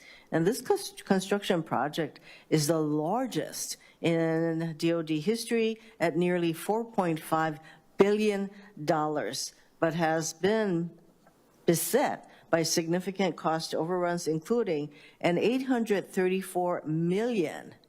That's not very far from $1 billion increase just last year. I hope you are prepared to take steps to ensure that this dry dock project remains on time and on budget. And in fact, I included a provision in last year's NDAA directing the Secretary of the Navy, which would be you, should you be confirmed, to conduct briefings on steps being taken to prevent future cost overruns. Senator, thank you for the question. I'm going to have to see a $4.5 billion dry dock. That's something seems quite astronomical to me. And if confirmed, I look forward to seeing it there and hopefully visiting with you there to see it. And you do have my commitment to getting my arms Yes, around I think this. that it is going to be very critical that we don't keep getting the kind of increases that happened just about 2 weeks after I was at the opening, wherein I said I hope that this is going to come in on budget. And next thing you know, it's $1 billion more. Thank you, Mr. Chairman. Thank you, Senator Hirono. And Mr. Phelan, let me just say that that type of overrun has to end. We've got to wrestle this issue down to the deck. And I hope this is the moment where we can turn that around. Senator Rounds. Thank you, Mr. Chairman. And Mr. Phelan, first of all, thanks for the opportunity to visit with you in my office. I appreciated that, and I most certainly think that you've got a good insight into what some of the challenges are. I also want to say thank you to your family for their recognition of what you're in for and the challenges of having a family that will not see you as much as they would have otherwise. And so I appreciate their sacrifice in this as well. Mr. Phelan, as you've heard me say before, and we talked a little bit about this in my office, 24 senior DoD officials have confirmed that forcing the Department of Defense to vacate any portion of the 3.1 to 3.45 gigahertz band of the spectrum would have severely negative consequences on our warfighting capabilities. Specifically, the Navy relies heavily on spectrum, especially as it pertains to radar. As we speak, our sailors are conducting missile defense missions off the coasts of the U.S. homeland with Arleigh Burke-class destroyers, and the Navy is protecting our deployed forces in the Red Sea against pervasive Houthi missile and drone attacks with their ANSPY 6 radars on 7 different classes of ships. The Navy's Aegis combat system relies heavily on the lower 3 band, using radars to track threats and guided weapons to targets. If the Navy had to vacate that portion of the spectrum, testimony before this committee indicates it would cost up to $250 billion to migrate those capabilities elsewhere, which may not even be possible given the unique physics of the lower 3 band. If confirmed, will you advocate for protecting the Navy's warfighting systems that require spectrum to function optimally? Senator Rounds, thank you for the question. I did enjoy our time together as well. I'm aware of this issue, and I do not believe any changes should be made that increase risk to the Navy. Thank you. Look, I know we've got to do something about 5G and about being able to expand our abilities here in terms of 5G and beyond. The fear I have is that some interests do not understand how significant the threat is to our homeland, in particular with the fact that the president has indicated he really would like to do an Iron Dome for America like has been done in Israel. There's no way he could do that without the protection of this particular part of the band. And that's the reason why I continue to bring this up. It is critical that we continue to let the American public know with these public discussions, but also individuals, our concern about what could happen if we don't protect that band of the spectrum. So I thank you for that statement, sir. Also, I understand that it basically costs right now, and based upon what the chairman's concern has been about shipbuilding and so forth, I understand that it costs roughly twice as much to build a ship in the U.S. as it does elsewhere. Have you given any thought to how AI and automation could be leveraged to dramatically increase our shipyard efficiency? Yes, Senator, I have, and I think there are a number of ways. I mean, we're in the early stages with AI and its implementation, its ability to impact this, but I do think that there are going to be ways to increase digital design and things that will allow us to design things quicker, to potentially reduce change orders, as I like to call them, and increase speed of production.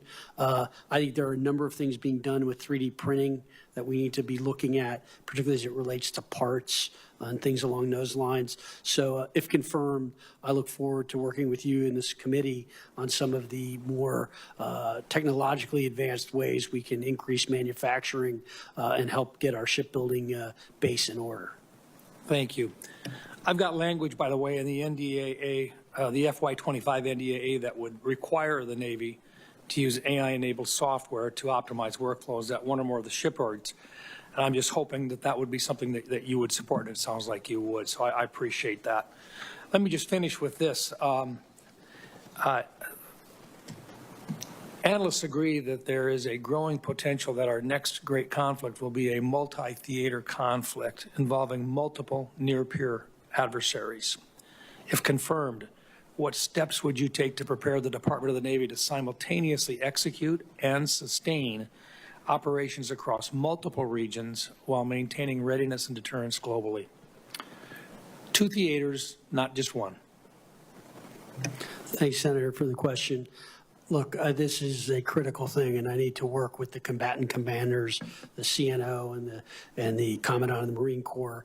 My job is to train, man, and equip the Navy to make sure that they have all the appropriate tools that they need in order to defend the country and to take on our adversaries. Thank you. Thank you, Mr. Chairman. Thank you, Senator Rounds. Senator Kane. Thank you, Mr. Chair. Mr. Phelan, good to see you again. I enjoyed our visit. A report came out this morning at 10 o'clock, so nobody's had a chance to really see it, but I would recommend it to you. It's from the GAO, And the title of it is Shipbuilding and Repair, Navy Needs a Strategic Approach for Private Sector Industrial Base Investments. And I'm just going to read you on page 67, the opening paragraph of the conclusion. Problems in Navy shipbuilding and repair have remained relatively unchanged over the past decades. Programs are not achieving cost and schedule goals, and as a result, the battle force is not sufficiently modernized and ready to meet national security needs. These problems are in part because the ship industrial base faces workforce and infrastructure challenges that put the Navy's goals out of reach. And here is the part I really wanted to read. Yet the Navy continues to expect different performance outcomes in the coming years than it has achieved in the past. There is no basis for expecting industrial base outcomes to improve without changes from the Navy that would motivate a different level of private industry investment and performance. I'd like to introduce the report for the record, Mr. Chair.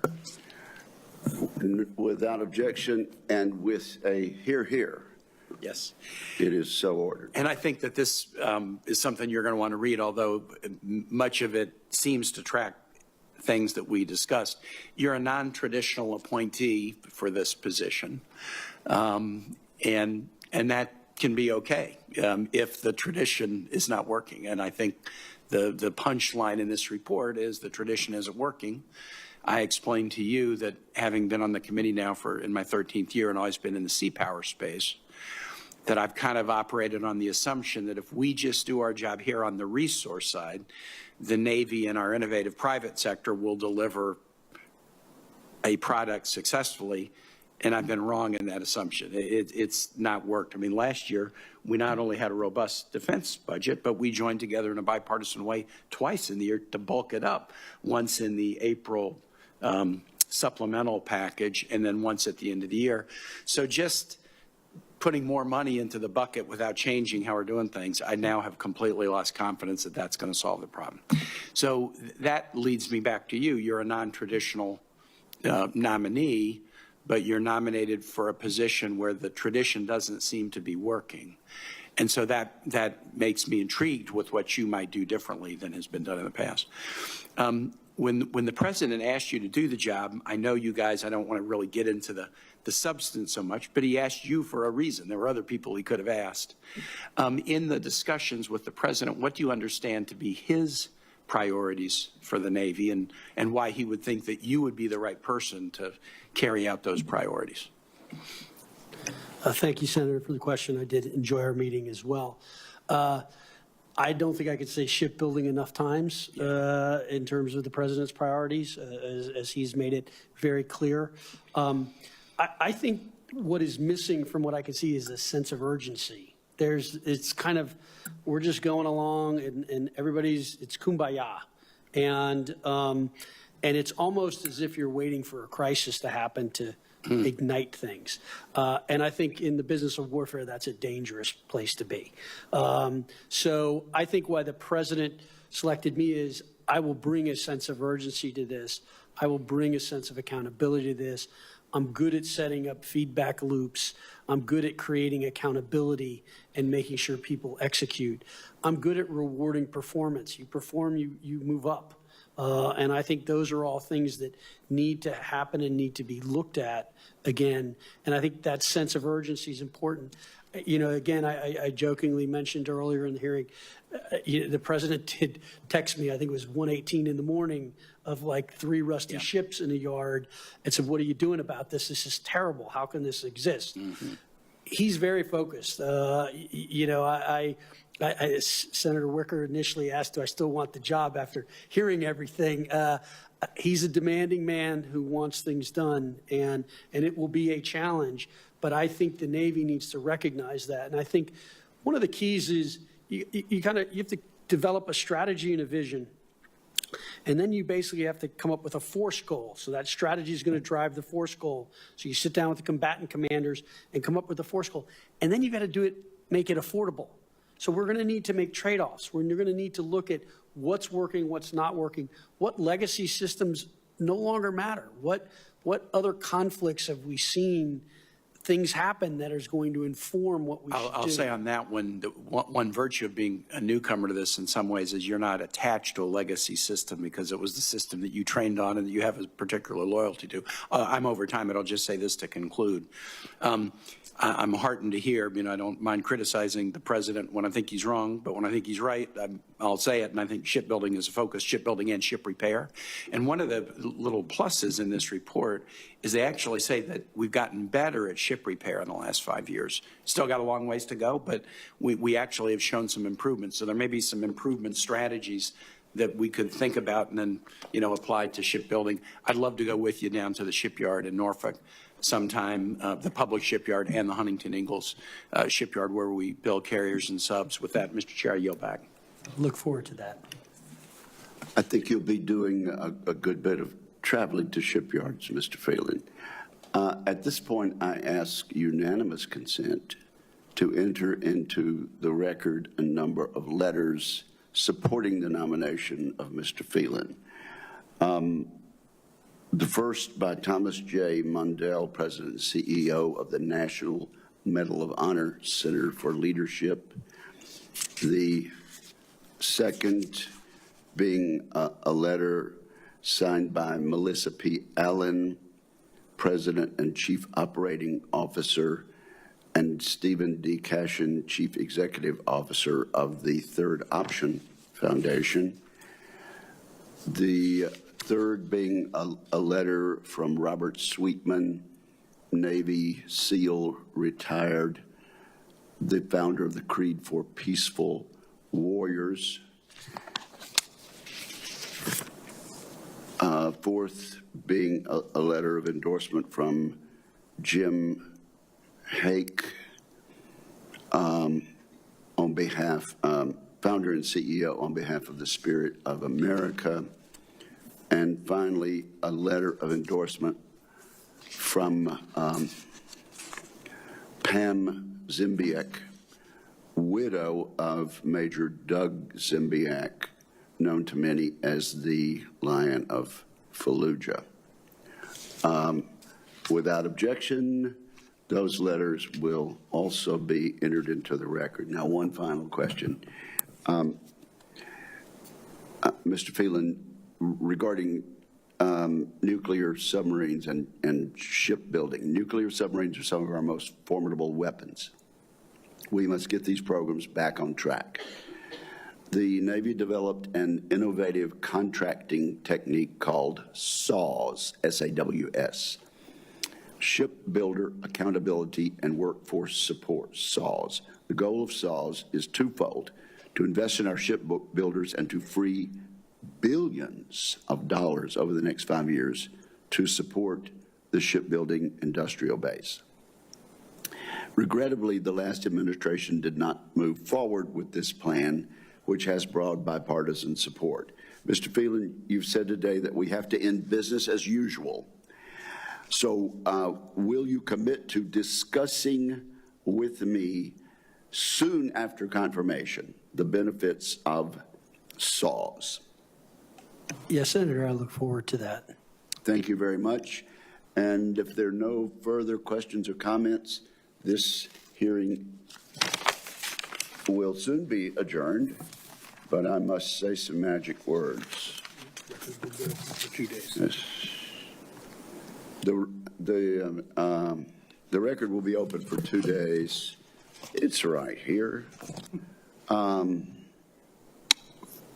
Questions for the record will be due to the committee within 2 business days of the conclusion of the hearing.